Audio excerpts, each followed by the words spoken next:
Ladies and gentlemen, welcome back to the Pitchside Podcast channel. I'm your host, the HOD of the PSP. Like, share, comment on the video, subscribe to the YouTube channel, enable notifications to receive all the updates from these match recaps and all other content on the channel, including the podcast episodes which you can listen to on Spotify, Google Podcasts, or any other platform. Follow us on social media, I'm at PSP on Twitter, Pitchside Pod on Instagram, and join us for more as we try to reach the first K here on the channel, and of course the 100th episode of the podcast. And we're coming to you straight after the game between AC Milan and Napoli for round 27 in the SerieA, and boy do Milan miss certain players in that lineup. For pretty much the first hour of the game, Milan were more static than than expected. Really, they were pretty unintense, they weren't really there, to be fair. Napoli started the game pretty well. They had a pretty brilliant first half, really. The fact is, the way that Milan start helped Napoli a lot. They weren't pretty effective when they come to the middle. Napoli started with a 4-2-3-1 on paper, but on field it turns into a 4-1-4-1, almost shifting into a 4-4-2 kind of deal, with Zielinski playing under Mertens, playing as a second striker, making most of the runs really in the middle of the park. He had a terrific first half in particular, and against two midfielders in Tonali and Kessié that, as good as they can be going forward, particularly Franck Kessié, they really lack some sort of intensity going back and defending. I think for Tonali, he's too rigid in his movement.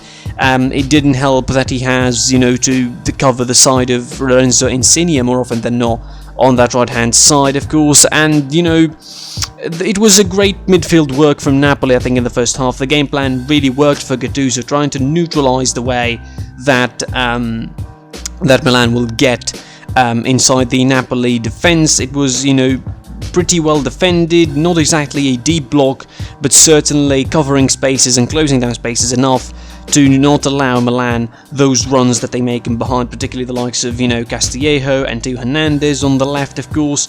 But, took a bit of a change for Milan to get going, but not before the opening goal from Napoli, thanks to Matteo Politano in the 50th minute, from an action that, I think showed everything bad about AC Milan in the game. Their sort of, stagnant nature in the midfield, the way they defend, the way they cover spaces, the way they get caught of shape, they get pulled off, and, with the spaces created by the likes of Mertens and Politano and Insigne, the run from guess who? It's Zielinski, who runs into the space. He gives Matteo Politano the pass, coming under the run on that left-hand side where Theo Hernandez is supposed to be there, doesn't cover really well. There is no Kessié to cover in a place where he's supposed to be covering as well, and of course the centre halves had the most static of static runs, allowing Politano the time and the space, all the time and the space in the world to finish. Scuffy finish it be, but it was enough to put it past Donnarumma and for the opening goal for Napoli. And from that point on, it was more defending for Napoli. Gennaro Gattuso just went back and caved in,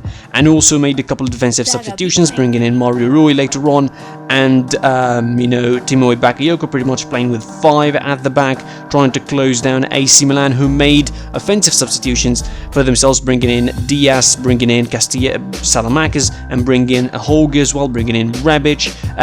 The game became more dynamic for AC Milan. They made more chances than the first half with those guys in.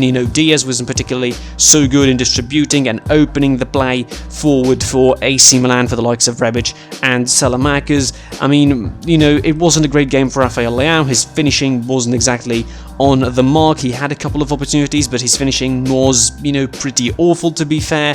And certainly Milan overall didn't have a lot of opportunities to really trouble David Ospina. Only one pretty much clear golden opportunities to trouble him in the second half, the header from Rebic. As far as Donnarumma is concerned, there were a couple of opportunities where he was forced to make the save in both halves, really, against Zielinski in the first half and against Fabian Ruiz in the second half. Great game from Napoli, both when they were offensive and they were in control of the game, and when they were on the back foot and allowed Milan the control of the game, but without any significant sting, really.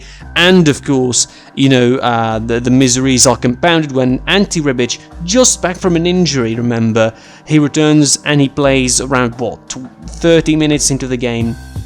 Late on in the game, he gets sent off for basically mouthing off the referee, I don't know, saying a lot of stupid things. Impulsive reaction from Rebic get him sent off, and you know, it stamps on the bad game that Milan have in particular. Even when they had control, they couldn't quite disturb the shape of Napoli. They couldn't quite create the decisive kind of opportunities that could get them a point at least of the game, or even the 3 points. Now this loss obviously has more effect than Milan that you would expect. Now it's properly 9 points behind behind Inter Milan and at the top of the table at second point. For Napoli, it is now, I think, back in business. They are going to be back into competing for Champions League spots with 50 points now.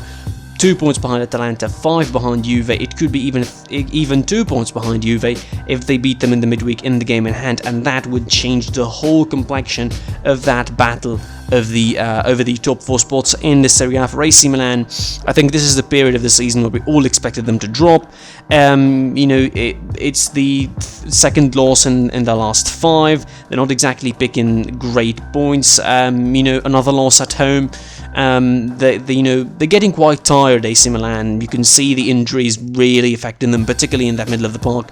Bennacer, they needed someone like him today against a very dynamic midfield in Napoli. Overall, that's it from me for this match. I was your boy, the HOD of the PSB. Like, share, comment on the video, subscribe to the YouTube channel, enable notifications to receive all the updates from these match recaps and all sorts of content on the channel, including the podcast. Listen to that on Spotify, Google Podcasts, or any other platform. Side PSB on Twitter, Pitch Sidepod on Instagram, and of course, I'll be seeing you tomorrow for the next podcast episode. Goodbye.